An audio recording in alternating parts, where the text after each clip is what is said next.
Hello friends, હું અને મારી વાતોમાં આજે આપણે છીએ વિદ્યાનગર બી સ્માર્ટ ફેમિલી સલૂનમાં. મારી સાથે છે અભિજીત સોલંકી, જે પોતે આર્ટિસ્ટ, ઓનર, બધાની અલગ અલગ ભાષામાં ટેકનિશિયન. બ્યુટીના કોઈ કે એને કોઈ ટેકનિશિયન ના કહેવાય, ટેકનિકલ વિષય નથી, પણ બધાને જુદી રીતે અલગ રીતે ચરોતરમાં ખાસ કરીને અલગ શબ્દો હોય છે. તો એવા આર્ટિસ્ટ અભિજીત સોલંકી પાસે આપણે કંઈક નવું જાણવા, હું ને મારી વાતો આપણે વાંચીએ છીએ, યુટ્યુબ ચેનલ પર સાંભળીએ પણ છે, તો કંઈક નવું જાણવા, અવેરનેસ માટે. અને કહેવાય ને કે first impression is last impression. એટલે ઇમ્પ્રેશન બોલવાથી, જ્ઞાનથી, અને બીજી ઇમ્પ્રેશન છે બોલ્યા પહેલા માણસ આપણને મળે છે ને, તો બોલ્યા પહેલા આપણને મળે છે. એટલે લુક વાઇઝ એક્સટર્નલ વ્યૂ જેને કહેવાય કે બહારથી કેવો છે, મોટા ભાગના લોકો તો એવું જ હોય છે કે કેવો દેખાય છે, એના પરથી જે ધારણા ધારી લે છે કે આવો જ હશે, એના કપડા પરથી, બૂટ પરથી અને એના વાળ પરથી કે આવો જ હશે. એ ઊંડાણમાં નહીં જાય તો બંને રીતે જાણી શકાય, જ્ઞાનથી અને બીજી રીતે લુક વાઇઝ. તો લુક વાઇઝ મોસ્ટ ઇમ્પોર્ટન્ટ નાઉડેઝ, પહેલાં પણ હતું, અત્યારે પણ છે. તો હું ને મારી વાતોમાં આજે આ જ રીતે અને જે જોવાથી આપણને જે ઇમ્પ્રેશન પહેલી હોય છે, એના માટે અભિજીત સાથે થોડા 2-3 ક્વેશ્ચન આન્સર કરીશું. ખૂબ જ નાની વિડીયો હોય છે હું ને મારી વાતોની, 3-4 મિનિટની. આપણે અગાઉ 2-3 વિડીયો આપણે જોઈ અને એટલા બધા લોકોને ગમ્યું કે મને પણ થોડું અંદર મળ્યું, બળ મળ્યું કે ચલો આવું યુટ્યુબના માધ્યમથી લોકોને અવેરનેસની વાતો થોડી કરીએ અને જાણીએ. તો અભિજીતનું ઓળખાણ મેં તમને આપ્યું. એક નાનું ટાઉન કહેવાય, ચરોતરનું, ખંભાતથી આવે છે. વિદ્યાનગરમાં એમની ફેમિલી શોપ, યુનિસેક્સ સલૂન જેને કહેવાય, એ બંને હેન્ડલ કરે છે. મોર ધેન 10 years એક્સપિરિયન્સ જે કહેવાય, 10 વર્ષથી વધારે. એટલો એમના માટે એવું કહેવાય કે બહોળો અનુભવ એમને છે બ્યુટી માટે.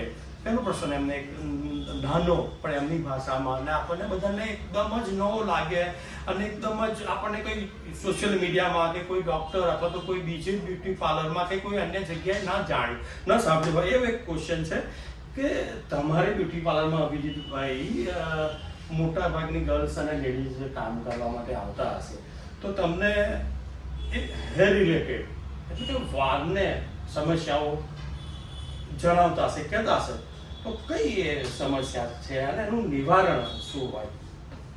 અત્યારના દિવસોમાં કેવું છે કે મોસ્ટલી અમારા જે ક્લાયન્ટ્સ આવતા હોય છે એ એવું જ કહેતા હોય છે કે અમારે હેરફોલ અને ડેન્ડ્રફનો બહુ જ પ્રોબ્લેમ છે. મોસ્ટલી 100માંથી નહીં તો એ 90-99 લોકો અત્યારે એવું કહેતા જ હશે કે અમને હેરફોલનો અને ડેન્ડ્રફનો પ્રોબ્લેમ છે. હા, હોય છે, મને એવું લાગે છે. હા, કારણ અત્યારે વેધર પણ એવી રીતે બદલી રહ્યું છે. જે વિન્ટર જે સિઝન આવે છે એમાં મોસ્ટલી હેરફોલમાં વાળ ખરવાનું ચાલુ થાય છે હેરમાં, અને ડેન્ડ્રફ મતલબ ઇચીનેસ, ડ્રાયનેસ તમને હેરમાં જોવા મળતી છે. વાળ ખરવામાં તો બધાને ત્યાં, ઇવન મારે ત્યાં, તમારે ત્યાં નહીં, બધે ત્યાં કચરો ભરાય કે ગમે ત્યાં મોટા ભાગનો કચરા કરતા હવે હેરફોલ વધારે હોય છે. તો એનું કોઈ સોલ્યુશન હોય છે કે બધા કે હમણાંથી વધ્યું છે, પહેલાં હતું ને હમણાં વધ્યું છે, અથવા તો કોઈ એવી ટ્રીટમેન્ટ આવડી થઈ જાય છે, અથવા તો કોઈ એવું દવા, કેમિકલ એવું કશું આવી ગયું છે? કોઈ તમને એવો કોઈ એનો ઉપાય ખબર છે? કોઈ શેમ્પૂ ને કે કોઈ એવી વસ્તુ વાપરવી, ના વાપરવી, આવું કરવું, આવું ના કરવું, જેનાથી એ હેરફોલ અટકી શકે, અથવા તો બનતું ના થઈ જાય પણ કદાચ ઓછું થઈ જાય, એવું કોઈ પબ્લિકને અથવા તો એવું કોઈ સમાજને અથવા તો લોકોને જાણવા મળે એવું કોઈ છે? તમને કોઈ હેરમાં કેવી રીતે કેર કરવી? જો હું તમને જણાવું કે આપણા રૂટીનની જે ડાયટ અમુક વસ્તુઓ છે એમાં પણ આપણે ઇમ્પ્રુવમેન્ટ લાવવું જોઈએ, કારણ કે પહેલાંનું ખાવાનું ને અત્યારના ખાવામાં બહુ ફરક થઈ ગયો. હવે લોકો અત્યારે શું છે, ફાસ્ટ ફૂડની લાઈફ જીવી રહ્યા છે, સમજો. એ તો ખાશે જ, બરાબર. હવે એ જ વસ્તુ સ્ટોપ કરીને જો સવારે 4 બદામ, 4 કાજુ જો ખાશે તો ડેફિનેટલી એમના હેરમાં એમની ઇમ્પ્રુવમેન્ટ જોવા મળશે.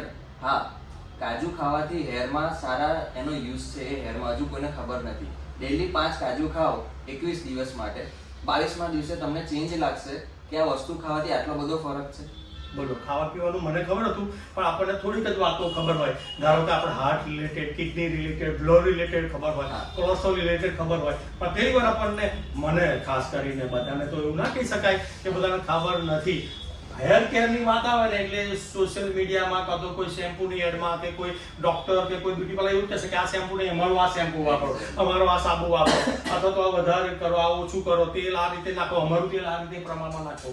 લગભગ આવું હોય છે, પણ ખાવાથી એ પણ હોય છે. બીજું કોઈ શું કહેતું તમારું ધ્યાનમાં હોય તો એને પછી જે લોકો હોમ કેરમાં યુઝ કરે છે એમાં આઈ પ્રિફર કે લોકો પેરાબેન સલ્ફેટ ફ્રી શેમ્પુ યુઝ કરે. એ કન્ટેન્ટના લીધે છે ને તમારા જે શેમ્પુ કરો ને એમાં ફીણ ઓછા થાય, પણ જે એનાથી જે યુઝ છે ને એ હજુ લોકોને અવેરનેસ હજુ ઓછી છે. પેરાબેન અને સલ્ફેટ આ બે કેમિકલ છે જે તમને સાબુમાં અને અમુક શેમ્પુમાં જે ડીમાર્ટમાં મળતા હોય છે, મારે બ્રાન્ડનું નામ ના કહેવાય, બટ એ અમુક શેમ્પુ તમારે ના યુઝ કરવા જોઈએ. એના પણ સાઇડ ઇફેક્ટ્સ છે. એટલે એમાં જે બનાવટ હોય છે ને ઇન્ગ્રેડિયન્ટમાં લખેલું હોય છે, ઇન્ગ્રેડિયન્ટમાં હોય છે કે પેરાબેન સલ્ફેટ ફ્રી. એ વસ્તુ યુઝ કરો ને તો તમને થોડો ઘણો બેનિફિટ થઈ શકે. પણ માનો કે ઇન્ટરનલી તમને હેરફોલ થાય છે, એના માટે તો આઈ સજેસ્ટ કે તમારું ડાયટ જ પ્રોપર હોવું જોઈએ, તો જ તમને પ્રોપર રિઝલ્ટ મળે. ઘણો સારો જવાબ મારા માટે. અને આપણે એવું કોઈ મારા માટે કરીને આ વસ્તુ જેન્ટ્સ અને લેડીઝ બંને માટે છે ને, બંને માટે કોઈ એવું છે નહીં પર્ટિક્યુલર એકલા માટે છે. તો સારી એવી જાણકારી કહેવાય એના વિશે. અને એની સાથે સાથે ડેન્ડ્રફ, અત્યારે કદાચ બધાને એવું નહીં કે જે બહુ જ શેમ્પુ કરતા હોય, સારું શેમ્પુ કરતા હોય અને ડેન્ડ્રફ થાય. સિઝન છે, શિયાળો આવ્યો છે, તો આપણે અડદિયા પાકની સાથે સાથે આ પણ એક ધ્યાનમાં રાખવા જેવું છે કે ડેન્ડ્રફ, તો ડેન્ડ્રફ માટે કંઈક એક નાનું કંઈક ડેન્ડ્રફ માટે અત્યારે મોસ્ટલી મારા ક્લાયન્ટ્સ આવતા હોય છે ને, એ લોકો એવું પ્રિફર, લાઈક એમના નાની હોય કે કોઈ દાદી હોય, એ લોકો એવું કહેતા હોય છે કે લીંબુ માથામાં ઘસો તો ડેન્ડ્રફ ઓછો થાય. પણ એકચ્યુઅલી એ વસ્તુ ના કરવી જોઈએ લોકોએ, કારણ કે લીંબુમાં એસિડનું પ્રમાણ હોય છે, જે માથામાં ઘસવાથી બીજા જે સોરિયાસિસ, જે સ્કિનના ડિસીઝ હોય છે એ ઉદ્ભવ થતા હોય છે, સમજો.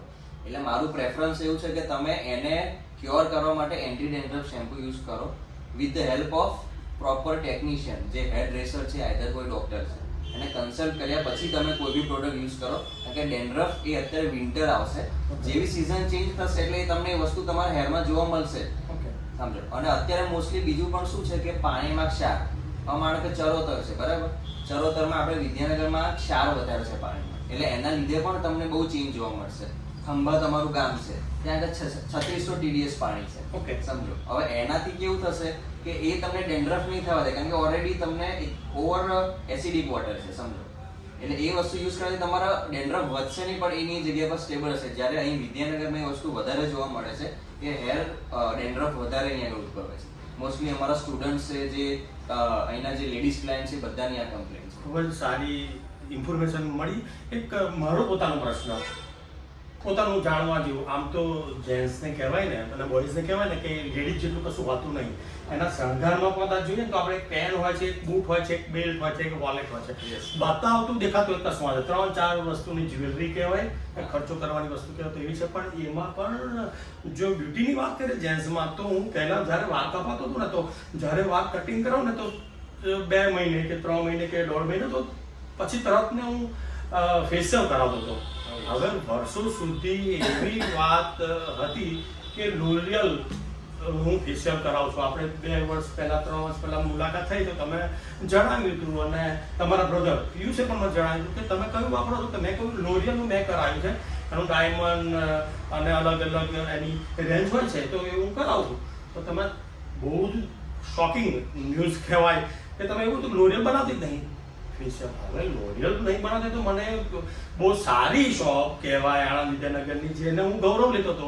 અને કેટલાક મિત્રોને, અમુક નજીકના મિત્રોને સગા કહેતો કે હું ફેશિયલ કરાવું છું, લોરિયલનું કરાવું છું, 2-2.5 રૂપિયા લે છે. આપણને એવું હોય છે જેટલી વસ્તુ મોંઘી એટલું સારું, આપણને જનરલી બધાને એવું જ ખબર છે. એટલે મને તો પણ તમારા તરફથી એવું મને જાણવા મળ્યું કે લોરિયલ કંપની ફક્ત હેર રિલેટેડ જ પ્રોડક્ટ બનાવે છે, બ્યુટી પ્રોડક્ટ બનાવે છે. બ્યુટી કોન્સેપ્ટમાં હજુ એ કંપની ગઈ જ નથી. એ ખાલી એની સ્પેશિયાલિટી કલરમાં અને શેમ્પૂમાં છે. તો મને એમ હતું કે દુકાન નાની છે, સ્ક્વેર ફીટ ઓછા છે, આપણને તો એવું હોય છે ને, એવી Anand Vidyanagar road, SG road, Alkapuri, Vadodara, મોટા મોટા કાચ, જાડા કાચના શોરૂમ, એટલે સારી વસ્તુ. મોટા ભાગે બધાને એવું હોય છે કે કઈ શું કેવું છે, નોટ નેસેસરી. આપણને એટલું જ હોય છે કે કેટલું મોટું અને કેટલું વ્યાપ હોય છે એ રીતે આપણે ધારણા ધારી લેતા હોય છે. તો નાની એવી એની મને એક માહિતી મળી હતી, ત્યાંથી મને લાગ્યું હતું કે વ્યક્તિને કંઈક વિશેષતા છે. તો આ અભિજીતભાઈને મળીને ખૂબ જ આનંદ થયો. આવી માહિતી આપને પણ મળતી રહે, જાણવા મળે, આવી જ રસપ્રદ માહિતી, અવનવી વાતો જાણવા સાંભળવા મળે. રોજ આપ 12 વાગે હું ને મારી વાતો વાંચો છો અને અમુક દિવસો બાદ યુટ્યુબ ચેનલ પર હું ને મારી વાતો આપ વાંચો છો, સાંભળો છો. ફરી એકવાર આપને વિનંતી કે આવી જ માહિતી અને આવી જ જાણકારી અવેરનેસ માટેની જાણવા સાંભળવા માટે યુટ્યુબ ચેનલ છે મારી શૈલી પટેલ, હું ને મારી વાતો. તો પ્લીઝ એને સબસ્ક્રાઈબ કરો. તો નેક્સ્ટ વિડીયોમાં આપણે મળીએ છીએ. હું ને મારી વાતો શૈલી. Thank you. 3 મિનિટ.